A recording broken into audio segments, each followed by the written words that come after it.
Welcome to the Big Gay Fiction Podcast, the show for readers and writers of gay romance fiction. If you can read it, write it, watch it, or listen to it, these two guys are going to talk about it. Now, here are your hosts, Jeff Adams and Will Knaus. Welcome to episode 7 of Jeff and Will's Big Gay Fiction Podcast. I'm Jeff. And I'm Will. Welcome to another episode of the podcast. It says on our little list that we have up on the screen that I'm supposed to start the banter, and I'm like, how are you? Now I'm cracked up. That was awesome.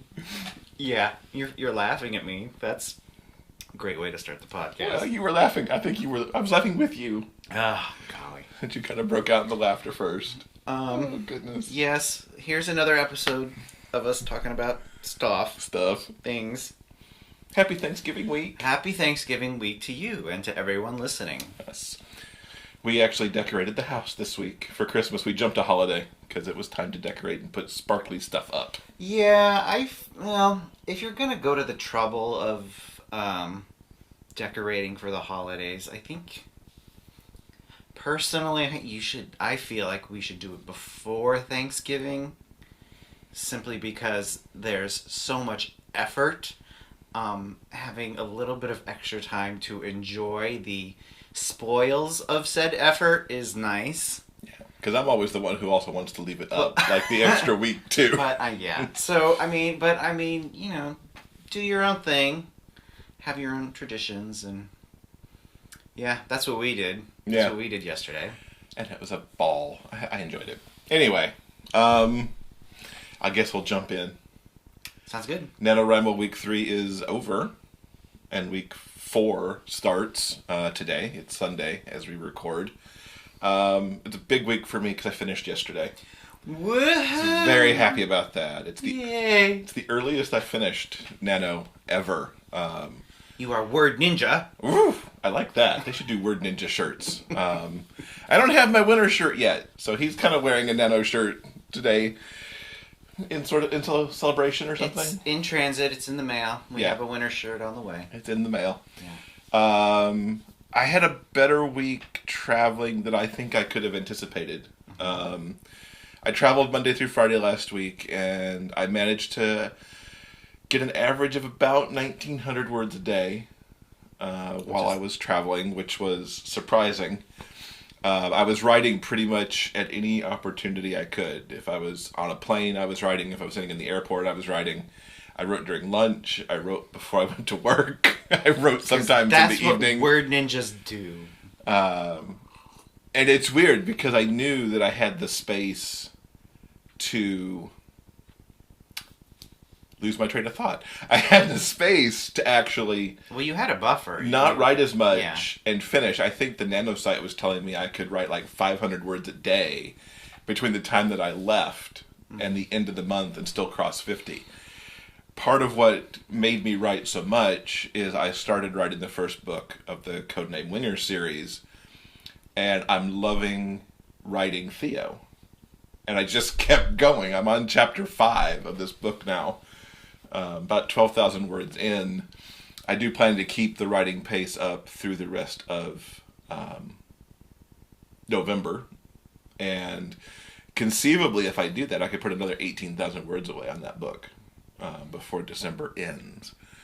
I am going to have to start weaving in another activity because I need to start editing Breakaway and Score because it's due to JMS Books by the end of December. And it definitely needs a good edit and a beta read in the next 5 weeks. So that's also going to be happening between now and the end of the year anyway. So, yeah, I'm excited.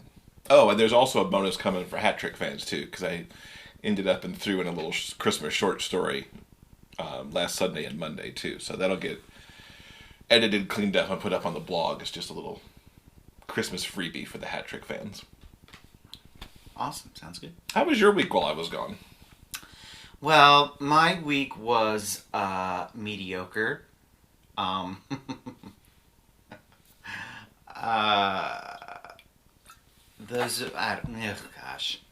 do you begin? I don't know. Well, you hinted at some of it last week when we were talking about Nano and kind of... Well, okay. First of all, concerning NaNoWriMo, I have come to the realization that NaNoWriMo is not for me. And NaNoWriMo is not for everybody. And I believe it is not for me for the following reasons. Some people thrive under the conditions of the challenge. You know, the time constraints and the word count. And they also... the feeling of community buoys them and I can't believe I just used that word. It it pushes them forward to get something done, and those people thrive during the challenge. But there are some people who basically all of those things do the complete opposite. It's where the word count and the seeming pressure of a deadline makes people, shut down creatively. And I'm pretty sure that's what it does for me. It's nice that I've finally come to this realization after many years of trying. You would think I would have figured it out sooner than this, but hey, I eventually got it figured out. It's just not my thing. Not that I don't support NaNoWriMo, the organization, because I do. I think it's an amazing thing. It gets people creative, gets people writing, and the different programs that they run out of Office of Letters and Light are really amazing. They do some really tremendous stuff other than the challenge every November. So I still wholeheartedly support their mission statement. It's just probably not something I'm ever going to complete personally. So I came to that realization this week. I failed yet again, but yeah. It'll be the last fail on that. It'll be the last time. I know. Yeah, I figured it out, and I know better now. And he's very supportive. He has supported me nonstop through 20 days. I tried. 21 days so far of holding up and writing to get where it's at. And I know you'll stand there with pom-poms as I keep going for the next 9. So I want to, wish congratulations to Jeff and to everyone else out there who is listening who has completed the challenge. Or who's still plugging away. Or if you're still plugging away and still determined to hit that word count before the clock strikes midnight on December 1st, you can do it. Yeah, keep going. And remember, too, it really isn't all about that final 50K, because whatever you end up with at the end of November 30th is more than you had than when you started the month anyway. Indeed. Whether it's 500 words, 1,000 words, 10,000, 50, or to the overachievers, 100. Because I know some people who are already headed towards 100,000. So, Yay for them. I can't quite crank that much in a month. No. Yep. We got fan email this week. Yes, we did. Which was awesome. Crazy amazing. We've been getting... Amazing. Oh. That's what it was. You'll spell that later, right? Spell it. Because we've gotten some nice feedback on Facebook and on Twitter and on the blog and some comments. But this was the first piece of email. And it was really cool. It came from Jillian. One of the things that I thought was really awesome about it is that she, through the podcast, figured out a connection through Joanna Penn. Jillian had heard, and we mentioned this back on the GRL episode, which I think was episode 2, that we, on our drive down, had tweeted Joanna Penn that we were listening and going to GRL. Jillian heard the shout out that Joanna Penn gave us, and then heard the GRL episode and connected all the dots to that we were the ones that Joanna had shouted out. So it's cool that we got kind of a Joanna Penn 360 connection going on there, as it were. She also recommended a book to us called 2K to 10K from Rachel Aaron, which I believe you've read. I have read, yes, indeed. Is it good? I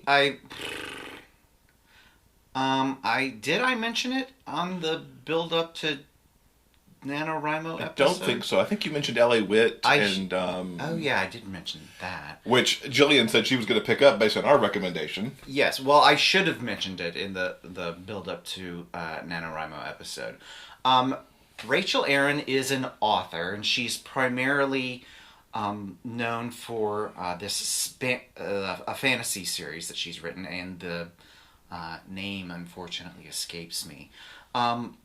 She's written this how-to book on fast drafting called 2K to 10K, and it's essentially, it started as a blog post on her website. The blog post took off and was shared just all over the place and became extremely popular.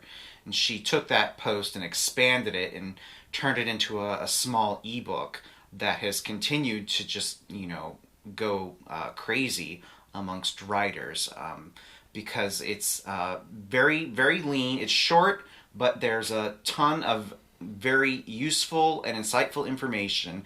And basically the whole book is about fast drafting and how she went from, when she turned pro, how she took her word count from 2,000 words a day to 10,000 words a day on certain days. She doesn't write 10,000 words every single day. She, specifically points that out.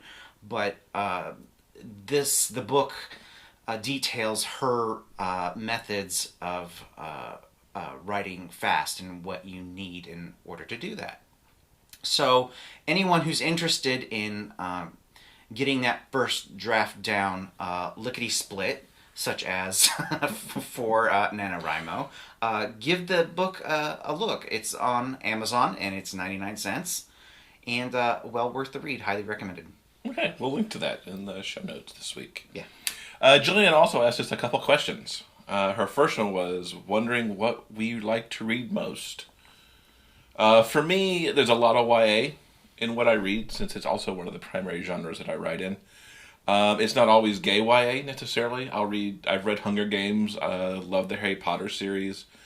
In terms of gay YA, I'm a big fan of David Levithan, who we talked a little bit about last week. Alex London, Bill Koenigsberg. I mean, I could list on and on and on the authors and the books in that genre. I do love gay romance also, and have written some of that. And the list of authors in that one could go on for days, so we'll just move that on. I do general fiction sometimes too, like Michael Chabon, Jay McInerney, Douglas Copeland, and some others. So I'm a little all over the place. I'm not a one genre guy by any means. Are you going to do what you most like to read? You just kind of left that there. I was leaving the door open for you to go, so Will. No, sorry, I just looked at you to get that transition done. Well, what I like to read, I haven't been reading a lot of fiction lately. Primarily, I have been reading nonfiction. Mainly, there's been some self-help books that I have enjoyed, and some books on writing and technique. Fiction-wise, the only thing that, comes to the top of my head recently in the last couple of months is I've beta read for Jeff and for a couple of writer friends some, of course, gay fiction, which is, my preferred genre to read. I just haven't been reading a lot of it lately. Mm-hmm. So, yeah. The other question that Jillian had was, within romance, with so many different types of romance, kind of what our favorite stories to write are, and are they different from what we read. I think I definitely, for the most part, tend to write in the area that I read quite a lot. Hockey is a consistent element in what I write.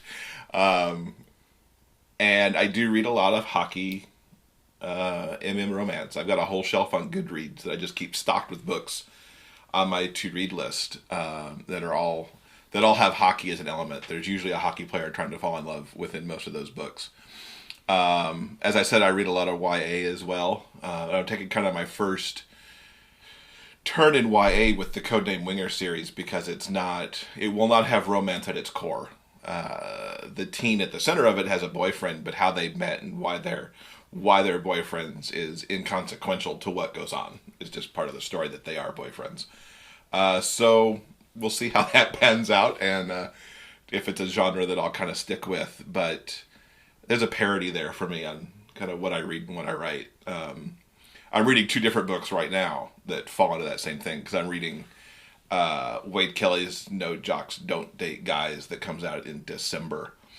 I got the ARC for that so I could reread it to review it since I baited it earlier this year. And then I also, on the trip, I started the audiobook for Brandon Witt's Then the Stars Fell, which is quite awesome. I can't believe I haven't read a Brandon Witt book before now. I got 2 hours left on that book, and I'm eager to get that done to see where it ends, because this story of the rancher falling in love with the town vet has been quite good. Do you have something to add to that question? To what? No, not really. Okay. Because I haven't been writing any fiction lately. I have been reading, as well as some of the nonfiction that I have been reading. I have been reading a certain subgenre of gay romance that I was curious about, and I was interested in exploring that genre in my writing. So I've been reading some of the popular authors in that particular subgenre, and I'm being purposely vague because if I do eventually publish in this very specific subgenre, it will probably be under a pen name. So yeah, so I have been reading a little bit of gay fiction. I was also lucky enough to also beta read No Jocks Don't Date Guys by Wade Kelly. I believe I looked at that. It was sometime this summer, which is a really terrific book. Even in that early incarnation, I really enjoyed it. So you'll have to tell me what you think when you read the what's the word I'm looking The ARC? The ARC, the fancy edited, upgraded version. So far, so good. Okay. I'm about, good. According to the Kindle, I'm about 30% in. And okay. I don't see any huge changes yet. Mm-hmm. I know some of what she did to it before it got to the final stage, but so far, it's the same fun book that it is. And once I get it done, I'll certainly talk about it here as well. And she'll be visiting the website on her blog tour. Yay. As well. Yeah. That'll be awesome. We won't have her back on the podcast, and she was just on and talked about the book back in episode 3. Mm-hmm. But she will be on the blog as part of her blog tour. Cool. Coming up in a couple weeks. I think you watched movies this week while I was gone. I did. I watched a couple of movies that I wanted to mention here on the podcast. The first, well, basically both of them, I'm kind of late to the party on these. The first one I want to talk about is I finally saw Tangled, the Disney movie, based, of course, on Rapunzel, which I really, really enjoyed. It's a really terrific movie. I don't know why it took me this long to finally see it, but I did. I really liked the way... I feel... I think it falls into the same camp as Frozen, meaning... But oh gosh, what am I trying to say? In the same way as that they took a slightly obscure, maybe not obscure, a slightly obscure pure fairy tale with some very dark overtones, and lightened it up, quote unquote Disneyfied it, but in the best way possible. The Snow Queen, which Frozen was based on, is really it's a dark, messed up story, and frankly, I think Frozen is like way better. And in the original Rapunzel, there's some sort of dark, messed up stuff that happens at the end as well. And I really think Disney really fleshed out the characters in an intelligent, and interesting, and amusing way, of course, as they do. So I really, really enjoyed that. Yeah, if you're like one of the one or two people who haven't seen Tangled, That'd be me. Go see it or rent it. Yeah, I'd recommend that. Also, I wanted to talk about real quick about a movie called Eastsiders. Eastsiders was written, produced, and stars a guy named Kit. Oh, I'm gonna get his name wrong. I didn't write it down. I believe it's Kit Williamson, and he stars alongside Van Hansis, who was. I'm also going to get this wrong too. I'm 99% sure it was. As the World Turns? As the World Turns. He was on As the World Turns. Anyway, so they play a gay couple in this movie, which was actually originally a web series. When it originally aired online, each of the episodes was a separate vignette that takes place over the course of a year, detailing sort of the ups and downs of their messed up relationship, and messed up in the most interesting and amusing way possible. I really recommend it. If you liked looking, you'll probably get into Eastsiders as well. I know there were a lot of people who did not like looking. The only reason I compare the two is because I think it has a slightly similar vibe of following, gay Gen Y guys and how they kind of stumble through life, and exploring, growing up and relationships, that kind of thing. So if you're into that and if you think that's interesting, I would highly recommend checking that out. You can either, I believe, rent it on Netflix, you can rent it on Amazon, or it's actually streaming for free for Prime members, which is how I watched it. And I believe that Eastsiders Season 2 is currently airing. I'm not sure how or where. I haven't completely investigated that yet. I'll see what I could dig up for the show notes. So yeah, check out Eastsiders. I thought it was really good and really smart. Cool. And hopefully, fingers crossed, we're going to catch up on some theatrical films over Thanksgiving weekend. Well, that's usually kind of our thing. Yeah, I want to see Hunger Games really desperately, but didn't want to deal with the opening day crowds. And check out Peanuts, too. Peanuts, Charlie Brown. Peanuts movie. You didn't enunciate. I thought it might have sounded like you wanted to check out Penis. So I was just clarifying Charlie Brown for our movie. listening audience. That's all. See, now I may have to click the explicit box on iTunes. Penis is not an explicit word. No, it's not. It's an animal. And maybe word, maybe Spectre too. Potentially, depends on how often we want to go to the movies next week. But true. Yeah. Hunger Games is top of that list, for sure. Anything else to talk about this week? Nope, I think that is it. All right. Well, next week we're excited. Tammy Middleton, who writes under the name of T.M. Smith, will be joining us for an interview to talk about her latest book.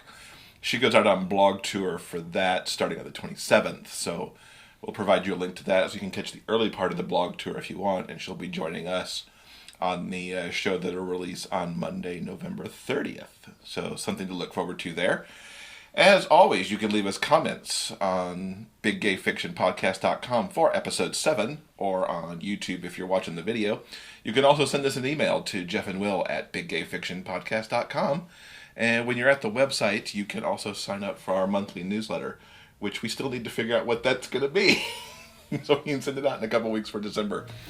So that does it for this week. If you're in the U.S., have a great Thanksgiving, and we will see you back here next week. Bye. Thank you for listening to Jeff and Will's Big Gay Fiction Podcast. For detailed show notes, go to biggayfictionpodcast.com.